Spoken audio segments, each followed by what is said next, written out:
በስመ አብ ወወልድ ወመንፈስ ቅዱስ አሐዱ አምላክ አሜን።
አቤቱ እንደ ቸርነትህ እንደ ምሕረትህ ብዛት መተላለፌን ደምስስ፣ ከበደሌ የተነሳ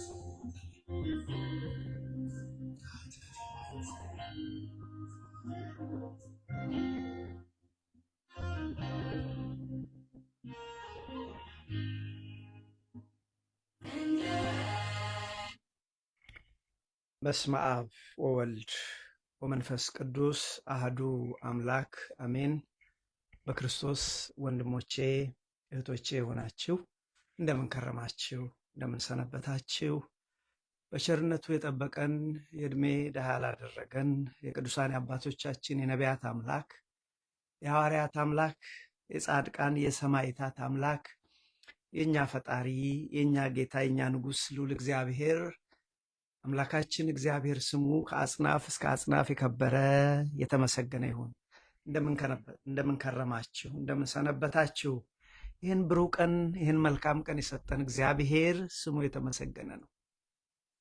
ወንድሞቼ እግዚአብሔር የተመሰገነ ነው፣ ስሙም ደግሞ ለዘላለም ምስጉን ይሁን። በቅዱሳን መላእክት ምስጋና፣ በኪሩቤል ምስጋና፣ በሱራፌል ምስጋና፣ በሊቃናት መላእክት ምስጋና፣ በቅዱሳን አባቶቻችን ምስጋና እግዚአብሔር ስሙ የተመሰገነ ይሁን። እንዴት ናችሁ? እንደምን ሰነበታችሁ? እንግዲህ ወንድሞቼ የአባቶቻችን አምላክ እግዚአብሔር በመካከላችን ይሁን። ዛሬም ጥቂት ደቂቃ ወስደን እግዚአብሔር አባታችን ቃሉን ያስተምረናል። የምንማርበት የእግዚአብሔር ቃል ጥቂት ደቂቃ ነው የምንቆየው። ጌታ ሆይ እርዳኝ። ስለ ምሕረት ነው። እግዚአብሔር ሆይ ማረን፣ እግዚአብሔር ሆይ እርዳን። ወንድሞቼ ከመቼውም ጊዜ የበለጠ ጌታ ሆይ እርዳኝ የምንልበት ጊዜ ላይ ነን። ስለዚህ ዛሬም እግዚአብሔር መንፈስ ቅዱስ የሚያስተምረን ጌታ ሆይ እርዳኝ በሚል ይሆናል። እስቲ በሉ ጌታ ሆይ በሉ እስቲ። ጌታ ሆይ እርዳኝ በሉ። የምትችሉ ጻፉ። እምነት እኮ ነው፣ የሚያሳፍር እኮ አይደለም ወንድሞቼ።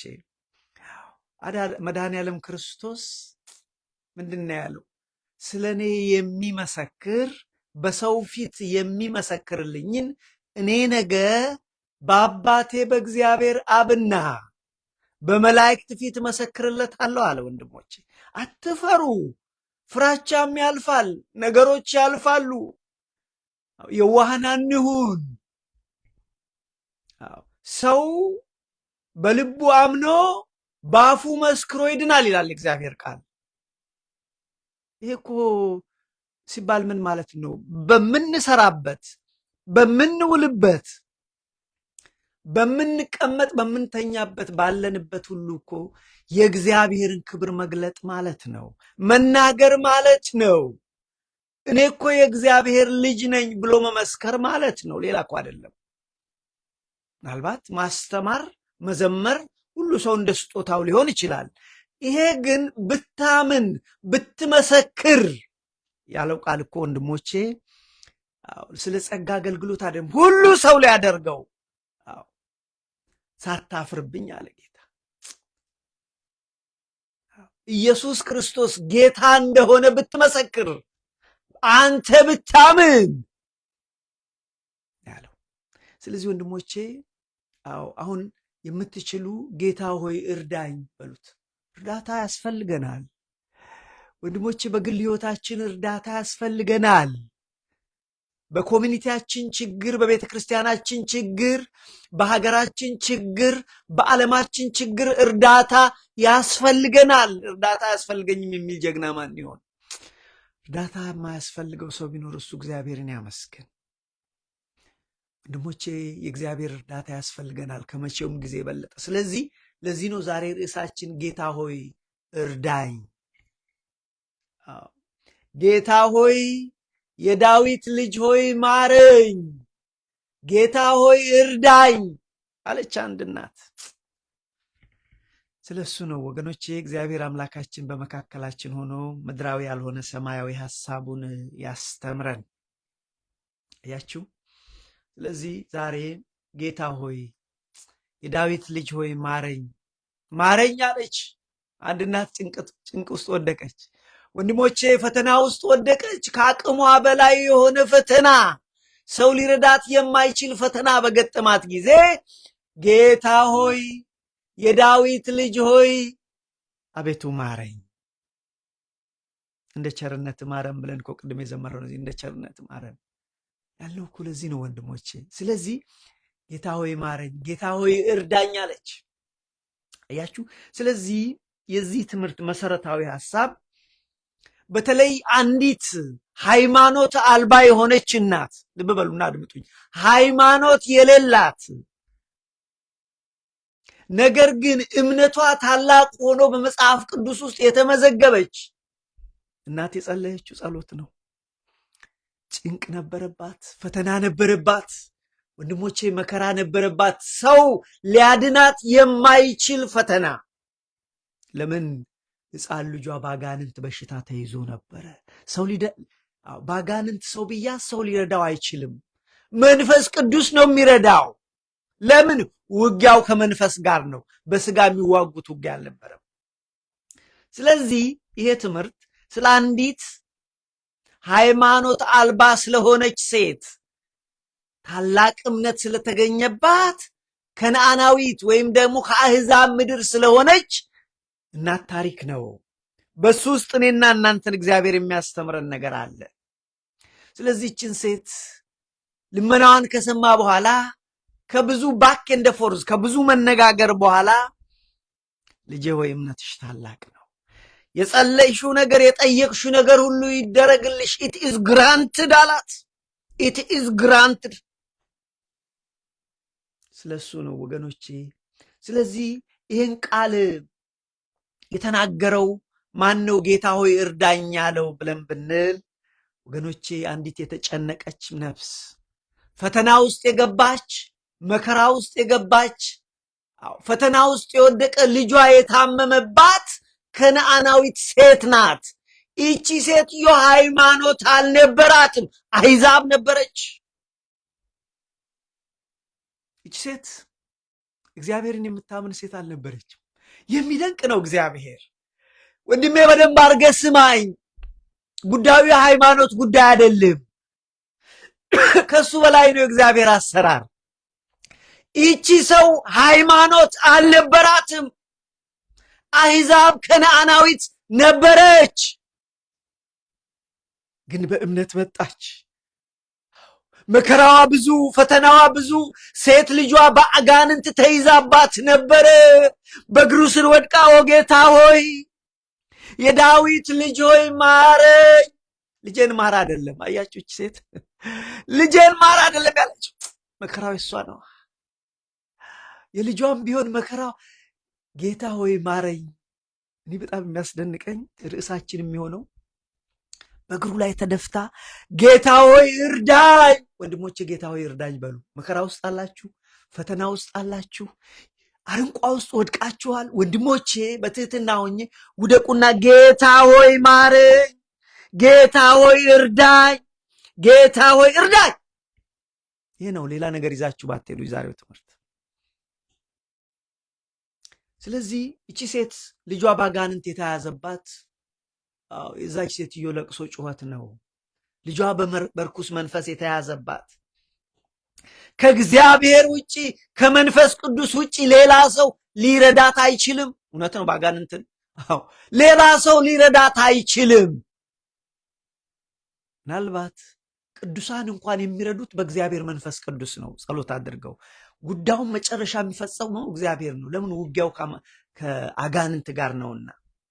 ስለዚህ ሴት ልጇ ባጋንንት የተያዘባት የእናት ጩኸት ነው። ጌታ ሆይ እርዳኝ አለችው። ጌታ ሆይ እርዳኝ፣ ጌታ ሆይ የዳዊት ልጅ ሆይ ማረኝ አለች። የሚደንቅ ለቅሶ፣ የሚደንቅ ጸሎት ነው ወንድሞቼ። ዛሬም እኔና እናንተ ወገኖቼ ወድቀን ሰግደን ጌታ ሆይ የዳዊት ልጅ ሆይ ማረኝ፣ ጌታ ሆይ አቤቱ፣ ጌታ ሆይ እርዳኝ። የደረሰብኝን ፈተና ለአንተ ማስረዳት አያስፈልግም፣ ታውቀዋለህ። የገባሁበትን አረንቋ እግዚአብሔር አንተ ታውቀዋለህ፣ ጌታ አንተ ታውቀዋለህ፣ እርዳኝ ልንል ይገባል። አያችሁ። ስለዚህ መከራዋ የበዛባት ሴት ታሪክ ነው የምንማረው። ከዚህ ውስጥ የምንማርበት ጉዳይ ስላለ ነው። አያችሁ። ስለዚህ መከራዋን እቺ ሴት አምጥታ ፈተናዋን፣ መከራዋን፣ የገጠማትን ቋጥኝ የሚያክል መከራ አምጥታ በጌታ ስራ ኖረች። ወንድሞቼ ዛሬ የምንማረው ይሄንን ነው። መከራ አለባችሁ፣ ፈተና አለባችሁ፣ አምጥታችሁ በጌታ ስራ ኑሩት። አምጡና በጌታ ስራ ኑሩት፣ ይሆንላችኋል። አያችሁ። እንግዲህ እቺ ሴት ማነች ብለን ብንል ታሪኳን አነባዋለሁ። እቺ ሴት ቅድም እንዳልኳችሁ ሃይማኖት የሌላት አህዛብ የሆነች ከነአናዊት ጢሮስ እና ሲዶና በሚባል ሀገር ከኢየሩሳሌም 50 ማይል የሚጠጋ አካባቢ ነው። ራቅ ያለ ነው፣ ወጣ ያለ ነው ማይል። ምናልባት ከአዲስ አበባ እንደ ናዝሬት ሊሆን ይችላል ወንድሞቼ። ስለዚህ እዛ አካባቢ የምትኖር ነች። ኢየሩሳሌም ውስጥም እንኳን አልነበረችም። ስለዚህ እቺ ሴት መታ እቺ ሴት ሃይማኖት የሌላት ነች። የሚያስደንቃችው በኋላ ግን እንደዚህ አይነት እምነት አላየሁም። አንቺ ሴት ታላቅ እምነት በውስጥሽ ታይቷልና የለመንሽው ሁሉ ይደረግ። ወዲያውኑ ወንድሞቼ ልጇ ዳነች። ወዲያውኑ ወንድሜ በደንብ አድርገህ ስማኝ። ጉዳዩ ከሃይማኖት በላይ ነው። አየህ፣ እቺ ሴት ሃይማኖት አልነበራትም። you have to understand this። ስለዚህ መጣችና መከራዋን፣ ጭንቀቷን በእግሩ ስራ ኖረችው። የጠየቀችው አንድ ነገር ነው። ጌታ ሆይ እርዳኝ። that's it my friend። ጌታ ሆይ እርዳኝ፣ የዳዊት ልጅ ሆይ ማረኝ። ወንድሞቼ ምን እንማራለን ከዚህ ውስጥ? መከራችንን፣ ነገራችንን በኢየሱስ ክርስቶስ እግር ስር ማኖርን ነው። ስለዚህ እርሷ መታ ይውላችሁ ጌታ ሆይ እርዳኝ እያለች ሰገደች። ልብ አድርጉ። ለሚሰገድ ክብር ለሚገባው አምላክነቱን አውቃለች፣ ሰገደች። ጌታ ሆይ ብላን የጠራችው። ዛሬ ሃይማኖት ያለው ሰው እንኳን ጌታ ሆይ አይልም። ለምን? ጌታ ሆይ ብል ሰዎች ይሰድቡታል፣ ሰዎች አንቋሽሹታል። ኢቭን ሃይማኖት ያለው ሰው። እቺ ሴት ግን አህዛብ ነች፣ ሃይማኖት የሌላት ነች። መታ ምን አለች? ጌታ ሆይ ጌታ ሆይ እርዳኝ። ስለዚህ ሐዘኗን መከራውን በእግሩ ስራ ኖረችው። የዳዊት ልጅ አለች። የሚገርም ምስጢር ነው። ልብ በሉ፣ ጌታ መሆኑን አውቃለች። ገዢ አምላክ፣ አምላክ ወልደ አምላክ፣ የእግዚአብሔር ልጅ ራሱ አምላክ የሆነ መሆኑን አውቃ ጌታ ሆይ አለችው። ይሄ ብቻ አይደለም፣ መሲህ መሆኑን አውቃ የዳዊት ልጅ ማረኝ፣ የዳዊት ልጅ እርዳኝ አለችው። ስለዚህ ወገኖቼ የእሷን ታሪክ ላይ ተንተርሰን ነው። ልመናዋ ግን የሚያስደንቃችሁ ወዲያው ተፈጸመላት፣ እግዚአብሔር አደረገላት። እንደውም ምን አለ? አንቺ ሴት እምነትሽ ታላቅ ነው፣ እምነትሽ ታላቅ ነው፣ እንደ እምነትሽ ይደረግልሽ። ወዲያውኑ ልጅቷ ዳነች። ታሪኩን ላንብብላችሁ። ይህ ታሪክ የሚገኘው ወንድሞቼ በማቴዎስ ወንጌል ምዕራፍ 15 ከቁጥር 21 እስከ 28 ነው ታሪኩ የሚገኘው። ይቺ ሴት እንግዲህ መታ እርዳታን የጠየቅ ጌታ ሆይ እርዳኝ፣ ጌታ ሆይ እርዳኝ፣ ልጄ ታማለች፣ እርዳኝ። በኪኒኒ የሚድን በሽታ አይደለም፣ በአጋንንት ነው ልጇ የተያዘው። እንደዚህ ይላል ታሪኩ። ሴትዮዋ እንደዚህ ነው ያለችው፣ ጌታ ሆይ የዳዊት ልጅ ሆይ ማረኝ፣ ጌታ ሆይ እርዳኝ ነው ያለችው። ላንብብላችሁ ሙሉ ታሪኩን። ማቴዎስ ምዕራፍ 15 ከቁጥር 21 ጀምሬ ላንብበው። እንደዚህ ይላል። ኢየሱስም ከዚያ ወጥቶ ወደ ጢሮስና ወደ ሲዶና አገር ሄደ። ከየት ወጥቶ? ኢየሱስ በገሊላ ነበረ። ፈሪሳውያን መጥተው ጠየቁት። እና አንድ ጥያቄ ጠየቁት። እንዴት ያንተ ደቀ መዛሙርት የአባቶችን ወግ የአባቶችን ስርዓት እንዴት ይተላለፋሉ? እጃቸውን ሳይታጠቡ እንዴት ይበላሉ አሉት።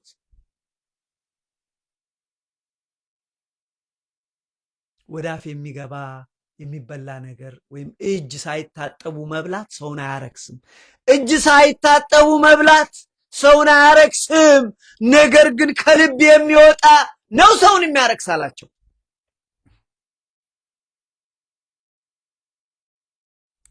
ከሰው ልቦና ምንዝርነት ይወጣል። ከሰው ልቦና ክፋት ይወጣል። ከሰው ልቦና መግደል ይወጣል። ሰውን የሚያረክሰው ይሄ ነው እንጂ ባልታጠበ እጅ መብላት ሰውን አያረክስም። ማቴዎስ 15 ሄዳችሁ አንብቡት። ይህንን ካለ በዚህን ሰዓት ፈሪሳውያን ኦፈንድድ ሆኑ፣ ተናደዱ። ጭራሽ እኛ የአባቶችን ስርዓት ያስጠብቃል ለእኛ ይወግናል ስንል እሱ ራሱ መልሶ እንደዚህ አለ። ከዚህ በኋላ ነው እንግዲህ ርቆ ጢሮስ እና ሲዶና ወደሚባል ሀገር ከገሊላ የራቀ ሀገር ይሄ አሁን በአሁኑ ወቅት ይሄ ጢሮስ እና ሲዶና በአሁኒቷ ሊባኖስ ወደምትባለው አካባቢ ያለ ሀገር ነው። የአሕዛብ ምድር ነው። ስለዚህ ወደዛ ሀገር ሄደ ይላል። የሄደው የት ሀገር ነው? ማያምኑ አይሁዶች የሌሉበት አሕዛብ ሀገር ነው። ይሄ የትኛው ሀገር? ጢሮስ እና ሲዶና። ስለዚህ እነሆ በዛ ሀገር የምትኖር አንዲት ከነአናዊት ሴት፣ ልብ በሉ፣ እሱ እዛ ሁሌ የለም። እሱ ሁሌ እዛ የለም። የዛለት ነው የሄደው። አንዲት ከነአናዊት ወጣች። እንዴት እግዚአብሔር ቢረዳት ነው። መጣች አንዲት ከነአናዊት። እነሆ ከነአናዊት ሴት ከዚያ ሀገር ወጥታ ጌታ ሆይ የዳዊት ልጅ ማረኝ አለችው። isn't that very interesting? ወንድሞቼ ጌትነቱን አውቃ መሲህ የዳዊት ልጅ መሆኑን አውቃ እግዚአብሔር ረድቷት። ሃይማኖት አይደለም። እቺ ሴትዮ ሃይማኖት የላትም። አሕዛብ ነች። መታ ምንድን ነው ያለችው? ከነአናዊት ሴት ነች፣ አሕዛብ ነች። ጌታ ሆይ የዳዊት ልጅ ማረኝ፣ ልጄን ጋኔን ክፉኛ ይዟታል ብላ ጮኸች። ጌታ ሆይ ማረኝ፣ የዳዊት ልጅ ሆይ ማረኝ። ወገኖች ፈተና አለባችሁ፣ መከራ አለባችሁ። ስለ ሰው ተውና ተደፉ። ጌታ ሆይ ማረኝ፣ የዳዊት ልጅ ሆይ ማረኝ፣ ጌታ ሆይ እርዳኝ። እሷ ያለችው ይህንን ነው፣ እርዳኝ፣ ማረኝ ያለችው። እንደዚህ አለች። ቁጥር 22 እነሆ ከነዓናዊት ሴት ከዚያ ሀገር ወጥታ ጌታ ሆይ የዳዊት ልጅ ማረኝ፣ ልጄን ጋኔን ክፉኛ ይዟታል ብላ ጮኸች። እርሱ ግን አንዳችም አልመለሰም። ሂድናት ሰየስ ኢትስ ኦኬ ኦኬ አላላትም። እሺ አላላትም። እምቢም አላላት። ዝም። በሕይወታችን ስንኖር እግዚአብሔር ዝም የሚልበት ሰዓት አለ ወንድሞቼ። የዛን ሰዓት ጥርሳችሁን መንከስ ነው። ዝም የሚልበት ሰዓት አለ። ሌላ ክስተት ተከሰተ። እሷ አለቀሰች፣ ጌታ ሆይ ማረኝ፣ የዳዊት ልጅ ሆይ ማረኝ አለች። ጌታ ግን ዝም አለ። እንደዚህ አይነት ሰዓት አለ። ስለዚህ ቁጥር 23 እርሱ ግን አንዳችም አልመለሰላትም። ደቀ መዛሙርቱ ይልቅ ቀርበው፣ ልብ በሉ በእናታችሁ በደንብ ስሙ። ደቀ መዛሙርቱ ቀርበው በኋላችን ትጮኻለችና አሰናብታት እያሉ ለመኑት። ሰማላችሁ? ምን አረጉት? ለመኑት። ይቺ ሰው በኋላችን እየሄደች ከቅድም ጀምሮ ትጮኻለች፣ እባክህ አንድ ነገር አድርግላትና ትሄድ። የሚመስለው እኛንም አታስቸግረን፣ የጮኸችም አትረብሸን። ስለዚህ እባክህ ዱ ሰምቲንግ፣ አንድ ነገር አድርግላትና እባክህ ትሂድ፣ እባክህ አድርግላት። ምልጃ ማለት ይሄ ነው ወንድሜ። ስማ፣ ቅዱሳን የእግዚአብሔር ሰዎች ይማልዳሉ ሲባል ምልጃ ማለት ይሄ ነው። ሌላ እኮ ነገር አይደለም። ስለዚህ ሐዋርያት ምን አደረጉ? ጌታ ሆይ ብለው ለመኑት። ላንብብልህ። ምልጃ የሚተናነቅ ሰው ካለ ነገራችን ላይ ይህ እኮ ከባድ ነገር እኮ አይደለም። ምልጃ ጌታቸው ነው፣ አምላካቸው ነው። ለመኑት፣ ለመኑ። በቃ ምልጃ እኮ ልመና ነው። ለመኑት። ምን ብለው? እርሱ ግን አንዳች አልመለሰም። ደቀ መዛሙርት ግን ቀርበው በኋላችን ትጮኻለችና አሰናብታት እያሉ ለመኑት።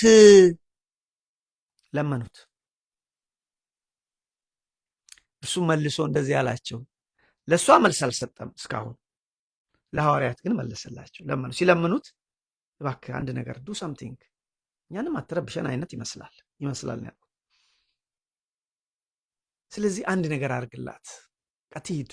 ስለዚህ እርሱም መልሶ እንደዚህ አላቸው፣ ከእስራኤል ቤት ለጠፉት በጎች በቀር አልተላኩም። እኔ የመጣሁት ከእስራኤል ወገን ለሆኑት፣ እኔ የመጣሁት ለአይሁድ ነው፣ ለዕብራውያን ነው፣ ለአብርሃም ልጆች፣ ለይስሐቅ ልጆች፣ ለያዕቆብ ልጆች። እርሱ መልሶ ከእስራኤል ቤት ለጠፉት በጎች በቀር አልተላኩም አለ።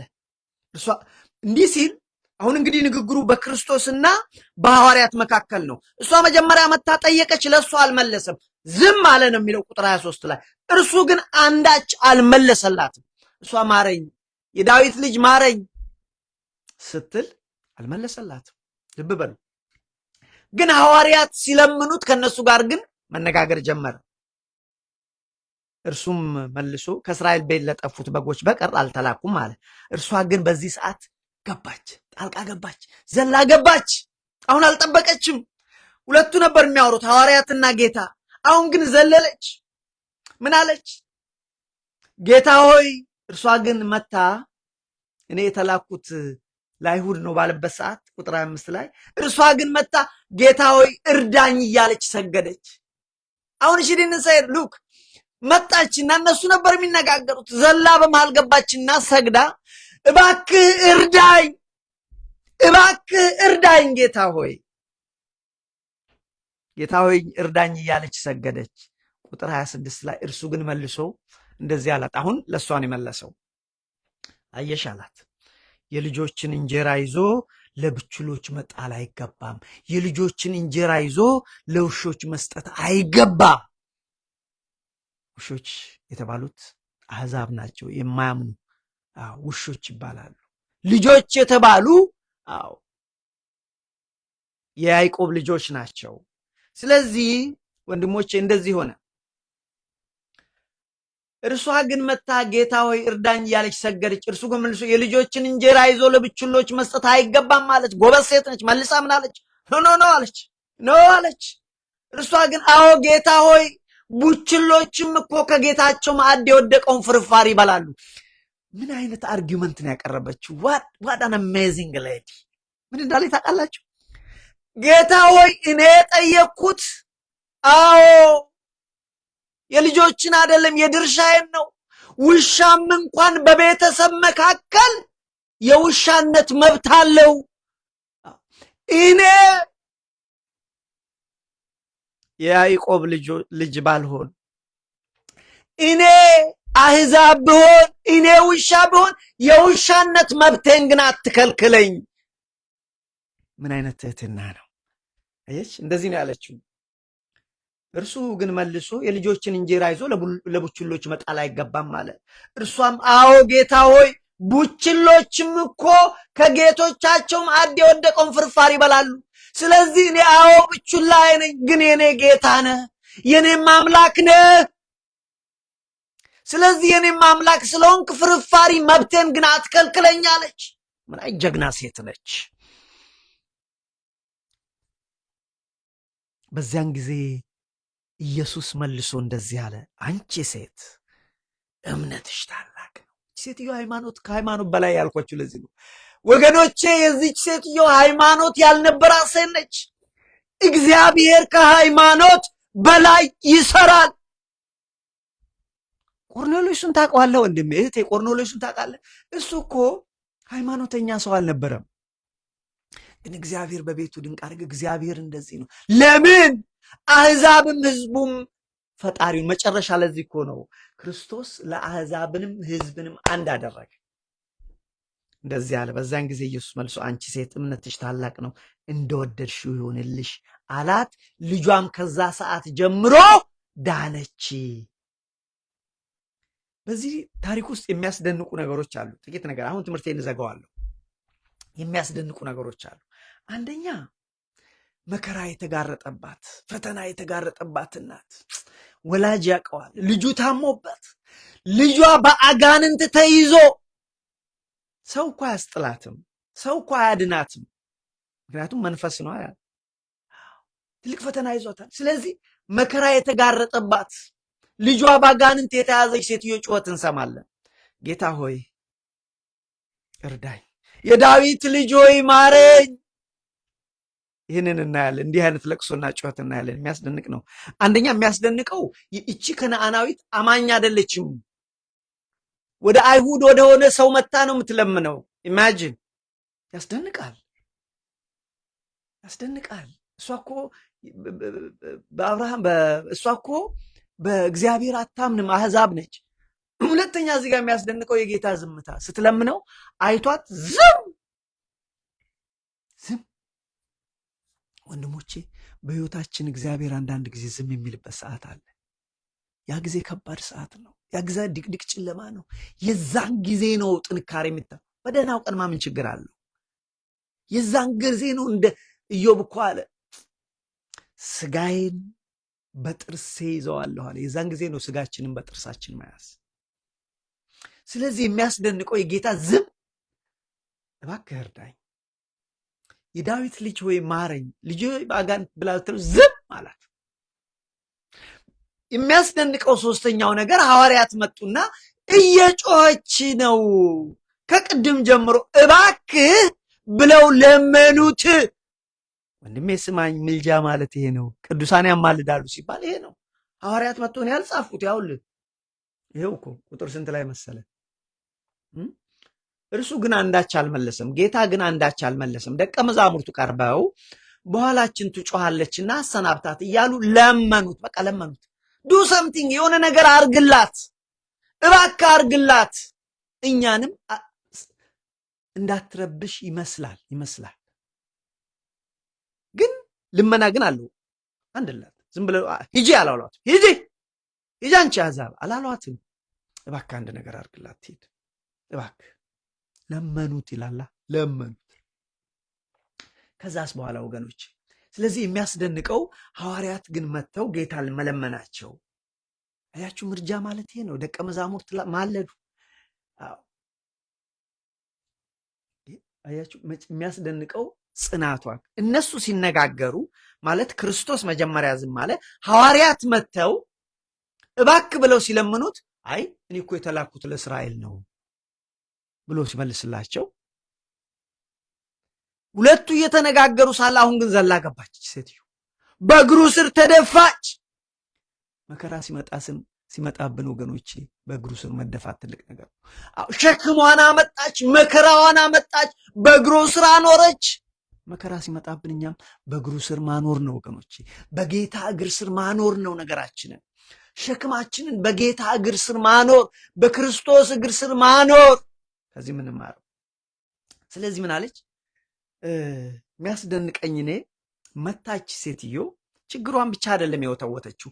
እቺ ሴት ደረጃዋን ያወቀች በትህትና የተሞላች አሕዛብ ብትሆን አንደኛ ስትመጣ ጌታ ሆይ ያለችው ጌትነቱን አውቃለች። ጌታ መሆኑን አውቃለች። አምላክ ወልደ አምላክ መሆኑን አውቃለች። የእግዚአብሔር ልጅ መሆኑን አውቃለች። ጌታ ሆይ ይሄ ብቻ አይደለም፣ መሲህ መሆኑን አውቃለች። የዳዊት ልጅ አለች። የዳዊት ልጅ አቤቱ እርዳኝ፣ እባክህ እርዳኝ፣ ማረኝ አለች። ለምን? የሷ ሸክም ነዋ። ልጄን ማር አይደለም ያለችው፣ ማረኝ። ምክንያቱም የልጆች ህመም፣ የልጆች በሽታ የቤተሰብ ህመም ነውና። ስለዚህ ደረጃዋን አወቀች። ደረጃዋ ምንድን ነው? አንደኛ መጀመሪያ የእግዚአብሔር የጌታን ደረጃ አወቀች። ጌታ አለችው፣ መሲህ ብላ አለችው፣ ማለት የዳዊት ልጅ። ከዛ መልሶ እሱ ሴት የራሷን ደረጃ ማወቀች። ፍጹም ትህትና ያላት ሴት ነች። አይ እኔ የመጣሁት ለጠፉት ለእስራኤል ቤት ነው ባለ ሰዓት ዘላ ልክ ነው፣ ለነሱ መጣ። በነገራችን ላይ እዛ ሚስጥር ውስጥ አልገባም እንጂ ኢየሱስ ክርስቶስ ለነሱ ብቻ መጣ ለማለት አይደለም። ይሄ ሚስጥር አለ። ማተር ኦፍ ፕራዮሪቲ። አገልግሎቱ የሚጀምረው ከኢየሩሳሌም፣ ከዛ ነው ወደ አሕዛብ የሚሄደው። ኢየሱስ ክርስቶስ ያገለገለው እዛችሁ በኢየሩሳሌምና በአይሁድ አካባቢ ነው። መጨረሻ ላይ ግን እነ ቅዱስ ጳውሎስ ከኢየሩሳሌም እስከ እስፓኝ 18 ሀገር ያገለገሉት አሕዛብን ነው። ክርስቶስ የመጣው ሕዝብንና አሕዛብን አንድ ለማድረግ ነው።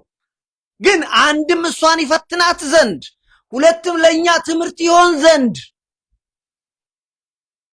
በዚህ ሰዓት ደረጃዋን አውቃ የእሱን ደረጃ አውቃ ገለጠች።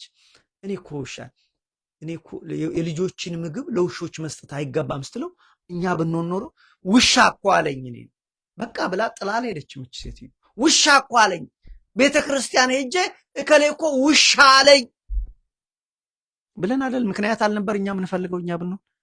እች ሴትዮ ግን ኖ ውሻነቷን አመነች። ውሻም እኮ ከጌታው ስር መብት አለው፣ የፍርፋሪ መብት አለው። እኔ የምጠይቀው ያን መብቴን ነው አለች። በዚህ ጊዜ ነው አንቺ ሴት ታላቅ እምነት አለሽ፣ የለመንሽው የጠየቅሽው ይደረግልሽ፣ ኢሚዲየትሊ ግራንትድ ነው የሚለው። ተሰጣት። ልጇም ወዲያ ወዳለች። የሚደንቅ ነው። ስለዚህ እኔ ሰው እንጂ ውሻ አይደለሁም ብላ ጥላ አልሄደችም። እኛ ብንሆን ምክንያት አልነበር የምንፈልገው። ትደንቅ ሴት ነች። ግን እሷ ያለችው የውሻነት መብቴ ይሰጠኝ። ውሻ የተባሉት አሕዛብ ውሻ ተብለዋል። ልጆች የተባሉት እስራኤል ናቸው። ይገባኛል፣ እስራኤል ልጆች ናቸው፣ ገብቶኛል፣ ተረድቻለሁ። ግን የውሻነት የአሕዛብነት እኔም ያንተ ፍጡር ነኝና፣ እኔም ያንተ እጅ ስራ ነኝና እባክህ ጌታ ሆይ እርዳኝ። ትምህርታችን ምንድን ነው ዛሬ? እባክህ እርዳኝ ርዕሳችን። እኛም ዛሬ ወገኖች መከራ ስቃይ ካለን በሱ ፊት በእግሩ ስር ወድቀን እባክህ እርዳኝ ብለን ልንለው ይገባል። የዚች ልጅ ጸሎቷ ተሰማ። አዎ ጸሎቷ ተሰማ። ልጇም ወዲያው እንዳለች። ከዚህ ታሪክ ውስጥ ምን እንማራል? በአጠቃላይ የምንማረው አንደኛ ታላቅ እምነት ከሃይማኖት በላይ የሚሆንበት ጊዜ ሁሉ እንዳለን ያየ ነው። ሴትዮ ሃይማኖቷ እኮ አይሁዳዊ አይደለችም። you have to understand this። እቺ እኮ አሕዛብ በእግዚአብሔር የማታምን ነች። ስለዚህ ታላቅ እምነት፣ አንቺ ሰው ትልቅ እምነት። በነገራችን ላይ ቅድም እዚሁ ምዕራፍ 15 ላይ መድኃኒታችን ኢየሱስ ክርስቶስ ወደ አፍ የሚገባ አያረክስም፣ ወይም ደግሞ ባልታጠበ እጅ መብላት፣ በቆሸሸ እጅ መብላት አያረክስም፣ የሚያረክሰው ከልብ የወጣ ነው ባለ ሰዓት ፈሪሳውያንን ሐዋርያት መጡና ፈሪሳውያንን እኮ አስቀየምካቸው እንዲህ ብለህ በተናገር ካሉ ተዋቸው፣ እውሮች ናቸው። እንግዲህ ሃይማኖት ሰዎች ናቸው፣ እውሮች ናቸው። እውሮችን ነው የሚመሩ። የሚከተሏቸው እውሮች፣ መሪዎቹ እውሮች ተባሉ፣ የሃይማኖት ሰዎች። እቺ ሴትዮ ግን እንደዛ አይደለም። ሃይማኖት የሌለች አንቺ ሴት፣ እነዛ እኮ እንደዚህ እንደኛ ትልልቅ ቀሚስ እኮ የለበሱ ናቸው። እነሱን ግን እውሮች ነው ያላቸው። እዛው ምዕራፍ 15 ላይ ማቴዎስ ወንጌል ምዕራፍ 15 ላይ ሄዳችሁ አንብቡት። አያችሁ። ስለዚህ ታላቅ እምነት ተገለጠ። እኛም ከዚህ የምንማረው ወገኖቼ ነገራችንን፣ ፈተናችንን፣ መከራችንን በኢየሱስ ክርስቶስ እግር ስር ልናኖር ይገባል። እዚህ ውስጥ የምንማረው ሌላው ክርስቶስ የመጣው የዘላለም ሕይወትን ሊሰጥ ሊያድል የመጣው ለአይሁድ ብቻ አይደለም፣ ለአሕዛብም ጭምር እንጂ። ለሕዝብ ብቻ አይደለም፣ ለአሕዛብም ጭምር እንጂ። ይህንን ተማር፣ ይህንን አየን። ሌላው ጽኑ ትዕግስትን ተማርን። የሴትዮዋ ጽናት ያለው ትዕግስት ያለው ትህትና ያለው የልጆችን ምግብ ለውሾች መስጠት አይገባም ስትባል እኔ ውሻ ነኝ እንዴ አላለችም። አዎ ነኝ፣ ውሻ ነኝ። አዎ የውሻነት፣ አዎ እኔ ልጅ አይደለሁም፣ ይገባኛል። እኔ እንደ ውሻ የምቆጠር አሕዛብ ነኝ፣ ግን የእጅ ስራ ፍጡር ነኝና እባክህ እርዳኝ ያለችው።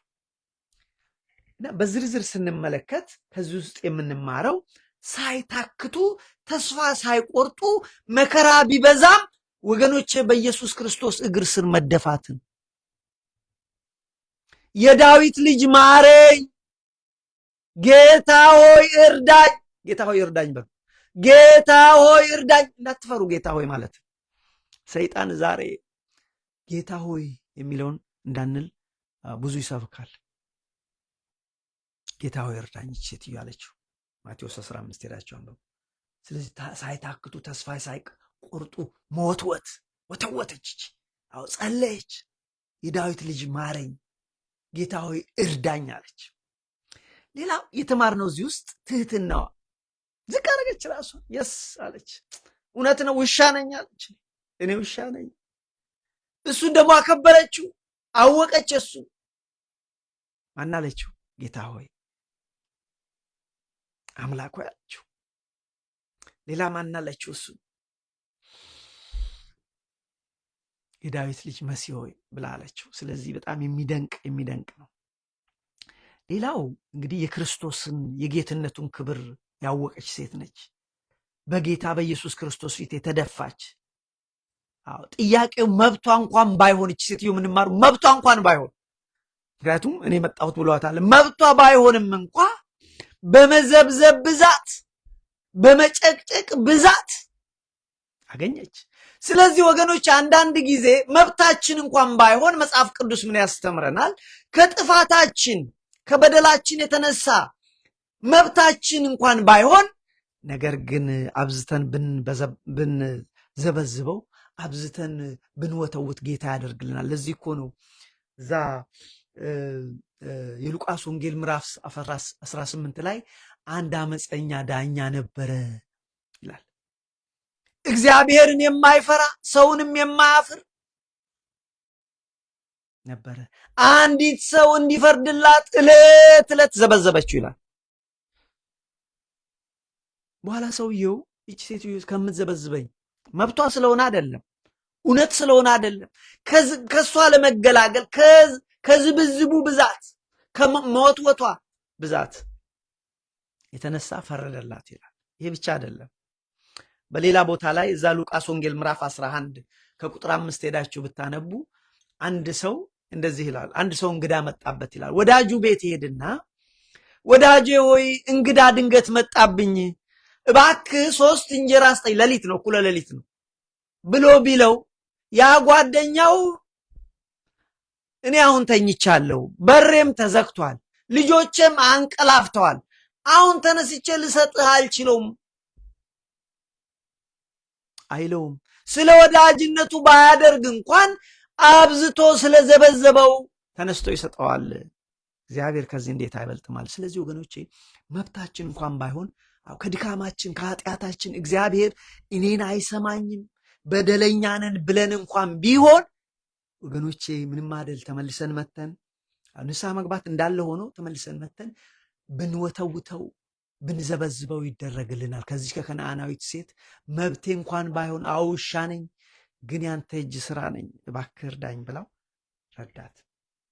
እንግዲህ ወገኖች እዚህ ጋር አንድ ነገር ላንሳና ትምህርቱን ልጠቅልለው። መሰረታዊ ጥያቄ ይቺ ሴትዮ ምንድን ነው ያለት?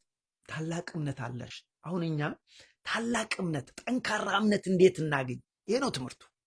እንዴት አድርገን ታላቅ እምነት በእግዚአብሔር ማመን በጨለማ ቀን መቆም እንድንችል፣ መከራ በገጠመን ቀን፣ በሌላው ቀንማ በደስታ ቀን እኮ ማምለክ ቀላል ነው። በመከራው ቀን መቆም እንድንችል ታላቅ እምነት በውስጣችን እንዲኖር እንዴት እናገኝ? ታላቅ እምነት እንዲኖረን ምን እናድርግ? ታላቅ እምነት ከየት ይገኛል? አንድ ነገር ስሙ። ታላቅ እምነት የሚገኘው አንደኛ ከፈተና ውስጥ። ሰው በፈተና ውስጥ ወድቃችሁ ከፈተና ውስጥ ስትወጡ ታላቅ እምነት ከዛ ውስጥ ነው የሚወለደው። ለዚህ እኮ ነው ኢዮብ 23 ላይ ከፈተናዬ በኋላ እንደ ወርቅ ሆኜ እወጣለሁ። ስለዚህ ታላቅ እምነት የሚመጣው ከፈተና በኋላ ነው። ይቺ ሴትዮ ታላቅ እምነት የመጣባት ፈተና ከደረሰባት በኋላ ነው። ስለዚህም ፈተና አንጥሮ ያወጣናል። ታላቅ እምነት በዚህ መልክ ነው የሚገኘው፣ ዝም ብሎ አይገኝም። አያችሁ፣ ታላቅ እምነት ወገኖች ከፈተና ውስጥ ከመከራ ውስጥ ከሚገኝ ለቅሶ ከሚወጣ ሰቀቀን ይገኛል። ታላቅ እምነት ከጾም ውስጥ ከጸሎት ውስጥ ከለቅሶ ውስጥ ነው የሚገኘው። ሌላው ታላቅ እምነት የሚመጣው ወገኖቼ ከማወቅ ውስጥ ነው። እግዚአብሔርን ከማወቅ ነው። የእግዚአብሔርን ሐሳብ ከመረዳት፣ ከእግዚአብሔር ጋር አብሮ በመቆየት ሲመችም ሳይመችም ከእሱ ጋር በመቆየት ታላቅ እምነት ይመጣል።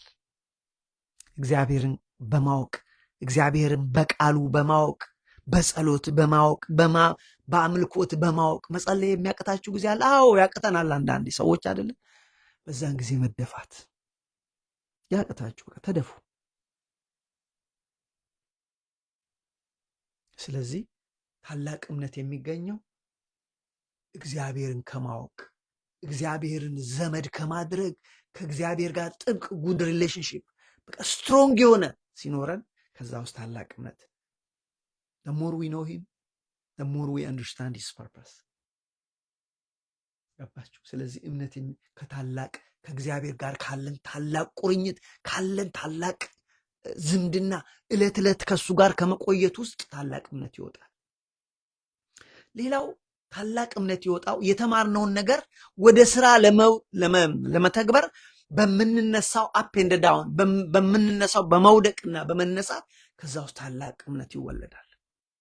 አዎ የተማሩትን በስራ ላይ ለማዋል ከሚደረግ መውደቅና መነሳት ውስጥ ታላቅ እምነት።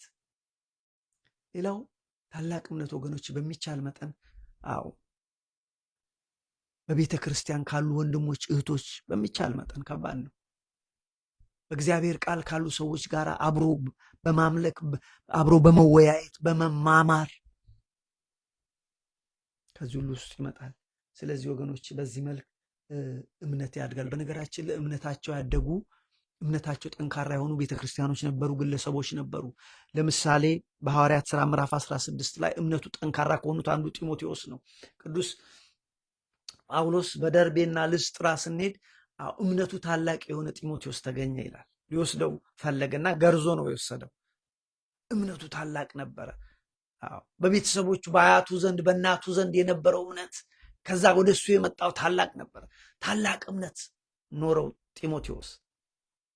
የተሰሎንቄ ቤተክርስቲያን ሄዳችሁ ምዕራፍ 2 ከቁጥር 1 እስከ 3 ብታነቡ እምነታቸው እያደገ የመጣ ቤተክርስቲያን ነው። ዛሬ እኛ እምነታችን እያደገ ነው በምን ሁኔታ ላይ ነው ብለን ራሳችን መጠየቅ አለብን። ስለዚህ በአጠቃላይ ትምህርቴን ጨርሻለሁ። ምን ተማርን በዚህ ውስጥ ብለን ብንል የአምላካችን የመድኃኒታችን የኢየሱስ ክርስቶስን ከልባቸው የፈለገ ሰዎች ኢቭን የሌላ ሃይማኖት ሰዎች ቢሆኑ እንኳን በደንብ አድርገህ ስማኝ፣ ሴትዮ ሃይማኖት የላትም ብያለሁ። ከእግዚአብሔር ከእምነት በላይ ከሃይማኖት በላይ ይሰራል። ሃይማኖት መጥፎ ነው እያልኩ አይደለም። ምክንያቱም እቺ ሴትዮ አህዛብ ነች። ስለዚህ ጌታ ሆይ የዳዊት ልጅ ሆይ ማረኝ፣ ጌታ ሆይ እርዳኝ ብላ እግዚአብሔር ረዳት። እግዚአብሔር እንደዚህ ይሰራል፣ ድንቅ ነገር ያደርጋል። እኛ እግዚአብሔርን እንደራሳችን ስለምንወስነው ነው። አንዳንዴማ እግዚአብሔርን የኛ ብቻ፣ የኛ ቤተ ክርስቲያን ብቻ፣ የኛ የኢትዮጵያ ብቻ፣ የኛ የጎጃም ብቻ፣ የኛ የደብረ ማርቆስ፣ የኛ የብቸና ብቻ እናደርገዋለን። የምናሳዝን ሰዎች እኮ ነን። እግዚአብሔር ወገኖች እንደዚህ አይደለም። እግዚአብሔር ታላቅ ነው። ሌላው ከዚህ ውስጥ የተማርነው አብዝቶ፣ እቺ ሴትዮ አብዝታ ወተወተች። ወዲያውኑ መመለስ ትችል ነበር እኮ ኦፈንድድ ሆና። የልጆችን ምግብ ለውሾች መስጠት አይገባም። ጥላሜ ኖ እሷ ግን ነኛ ውሻ ነኝ አለች። አብዝታ ግን የውሻነት መብቴ ይጠበቃለች። አህዛብ ነኝ፣ የአህዛብነት መብቴን ቢያንስ ያንተ እጅ ስራ አይደለም። ፈረደላት። ልጇም ወዲያው ዳነች። አያችሁ፣ ምን እናድርግ? ከዚህ ውስጥ አንደኛ በፈተና በመከራ ውስጥ ስንኖር ወገኖቼ ነገራችንን አምጥተን በኢየሱስ ክርስቶስ እግር ስር ማድረግ፣ ጌታ ሆይ እርዳኝ ማለት። ጌታ ሆይ እርዳኝ ነው ማተር። በቃ ሌላ ትጸልዩ። ጌታ ሆይ እርዳኝ፣ ጌታ ሆይ እርዳኝ፣ ጌታ ሆይ እርዳኝ። በቃ በነገራችን ላይ የኛ ጸሎት የቃላችን ማዋብ የቃላችን ማሳመር ጥሩ ነው። በሚያምር ቃል ብንናገር አይደለም ለእግዚአብሔር ለሰውም በቆንጆ ቃል መናገር መልካም ነው። ግን እግዚአብሔር ልባችንን ነው ከቃላችን የበለጠ። በጸሎታችን መርዘም አይደለም እሱ ወይም ማጠር ጉዳይ አይደለም። ከልባችን ሲሆን እግዚአብሔር ይሰማናል። ከልብ ያልሆነ ጸሎትን ደግሞ የሚያስረዝሙት ግን የበለጠ ፍርድ አለባቸው ነው የሚሉ። ሄዱና ማቴዎስ ምዕራፍ 21 አንብቡ። መጨረሻው ላይ ከልባቸው ሳይሆን ጸሎትን ዝም ብለው የሚያስረዝሙ ልባቸው እግዚአብሔር ጋር የሌለ የበለጠ ፍርድ አለባቸው። ስለዚህ ጌታ ሆይ ማረን ልንል እንደሚገባ። ሌላው አብዝቶ ሳይሰለቹ በቃ እግዚአብሔርን መጠበቅ። ጌታ ሆይ ዛሬም እጠብቅሃለሁ፣ መከራ አለብኝ፣ ፈተና አለብኝ፣ የልጆቼ ጉዳይ፣ የሀገሬ ጉዳይ፣ የቤተሰቦቼ ጉዳይ፣ የጤንነቴ ጉዳይ አለ። ግን ዛሬም እጠብቅሃለሁ፣ በማማዬ ሆኜ እጠብቅሃለሁ፣ በምድሬ ውስጥ ሆኜ እጠብቅሃለሁ። ዛሬም እጠብቅሃለሁ፣ እግዚአብሔር እጠብቅሃለሁ ማለትን አብዝቶ ሳይታክቱ ተስፋ ሳይቆርጡ ጌታን መለመንን፣ መዘብዘብን፣ በይሉኝታ አለመጣጠር። ወገኖቼ ውጡ ከይሉኝታ መውጣት። በእግዚአብሔር ጉዳይ ከይሉኝታ ውጡ። ሰዎች እንዲህ ይሉኛል፣ ደሞ አንቺ ከመቼ ወዲህ፣ ደሞ አንተ ከመቼ ወዲህ ይላል ሰው። ሰው እንደዚሁ ነው። ሰው እንኳን እኛ ክርስቶስን ተናግሯል። ሰው እግዚአብሔርን ያስቀይማል። ለዚህ እኮ ነው በዘፍጥረት ምዕራፍ 6 ላይ የሰው ልቡ ክፉ ነው ይላል። የሰው ልቡ ክፉ ነው። እግዚአብሔር እኮ ነው ያለው። ሰውን በመፍጠር የተጸጸትኩ እኮ ነው የሚለው። ስለዚህ ብሎ ለሁለተኛ ጊዜ ሰውን የረገመው እዛ ጋር የሰው ዕድሜ ከ120 እንዳይበልጥ አለ። ከዛ በእርግማን እኮ የመጣ ነው ሊሚቴሽኑ። ከ120 እንዳይመጣ። ሙሴ እንኳን 120 ዓመት ነው የኖረው። ያን መጽሐፍ የነገረን የጻፈልን ሰው። ስለዚህ ወገኖቼ አብዝቶ ሳይታክቱ ተስፋ ሳይቆርጡ መለመንን ነው። የመጨረሻው ጸንቶ ነው ማተሯት፣ ጸንቶ መገኘት፣ ጸንቶ መለመን፣ ጸንቶ ማልቀስ፣ ጸንቶ መትወት። እንደዛ ስናደርግ ይፈረድልናል። የመጨረሻ አንድ ነገር ልበላችሁ። ዛሬም እግዚአብሔር መልካም ነው ወንድሞቼ። ዛሬም ለእኛ ተስፋ አለ። ብዙ የሚያደክሙን ነገሮች ቢኖሩም እግዚአብሔር ዛሬም በዙፋኑ አለ። እግዚአብሔር ዛሬም ይፈርዳል። ስለዚህ ወገኖቼ ለእኛ በፊታችን የተሻለ ቀን አለ፣ እንዳትረሱ። የተሻለ ቀን አለ። ከልቤ ልንገራችሁ፣ የተሻለ ቀን በፊታችን አለ። እኛ ብቻ ወገኖቼ ጥርሳችንን ነክሰን የተማርነውን እውነት ይዘን ዝም ብሎ ግባሱን ምንም የሰበሰብነውን አይደለም፣ እውነት ነው ያልኩት እኔ። የወንጌልን እውነታ የተማርናትን ወንጌልን ይዘን ወንድሜ፣ ወንጌልን ይዘን ይቺን ይዘን መጠበቅ ነው። የተሻለ ቀን አለ አይደለም። ለእኛ ለማያምኑትም እንኳን እግዚአብሔር እንደሰማ ተምረናል። ያስተማረን የመከረን የአባቶቻችን አምላክ እግዚአብሔር ስሙ የተመሰገነ ይሁን። ሰላም እግዚአብሔር ይብዛላችሁ። ሰላሙን አሜን።